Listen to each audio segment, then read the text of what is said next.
ایک مسئلہ ہے کہ جس طرح مہنگائی کے دور میں لوگ خودکشیاں کر لیتے ہیں، خودکشی ہے حرام، ناجائز ہے، اس کی اللہ نے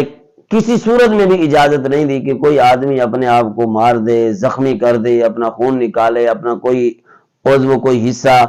بیچ ڈالے، یہ اجازت نہیں ہے اس کو۔ ہاں، خون جو بیچا جاتا ہے اس کا الگ حکم ہے، کیونکہ ایک دوسرے کی جان بچانی ہوتی ہے، مقصد یہ ہوتا ہے، لیکن ایسے ضائع کر دینا یہ ناجائز ہے۔ اب اگر کوئی آدمی، کوئی بچہ، کوئی عورت خودکشی کر لیتی ہے، کام تو اس کا حرام ہے، جس طرح شراب پینا حرام ہے، اور اسی طرح چوری کرنا حرام ہے، زنا کرنا حرام ہے، بدکاریاں کرنا حرام ہے، لیکن اس کے باوجود بھی ان کا جنازہ پڑھا جاتا ہے۔ تو خودکشی ان سارے کاموں میں سے حرام کام جو ہوتا ہے، یہ بھی ایک حرام کام ہے۔ اس کے اندر حکم یہ ہے کہ جو برگزیدہ لوگ ہوں، نیک لوگوں کے راہبر ہوں،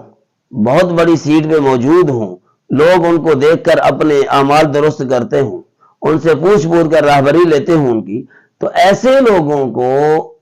اس جنازے کے اندر شرکت نہیں کرنی چاہیے، تاکہ لوگوں کے اندر اس قسم کی موت کے بارے میں ایک نفرت پیدا ہو کہ یہ موت بڑی گندی ہے، اس نے اپنے آپ کو مار دیا ہے، اس نے زہر پی ہے یا کالا پتھر پیا، کچھ بھی کیا ہے تو یہ ناجائز ہے۔ اور اس کی برائی بٹھانے کے لیے نیک لوگوں، اہل اللہ لوگوں کو اللہ یہ روکا گیا ہے کہ اس جنازے میں شرکت نہ کریں۔ باقی اگر عوام شرکت کرتی ہے، بہرحال برا سمجھتے ہوئے کہ اس کا فعل یہ گندا ہے، یہ غلط ہے، یہ ناجائز ہے، اس نے کام جو کچھ کیا بہرحال غلط ہے، تو اس طریقے سے اگر شرکت کر لیں تو عوام کے لیے گنجائش ہے، لیڈر، راہبر اور رہنما کے لیے جو اونچی لیول کے ہیں ان کے لیے مناسب نہیں ہے۔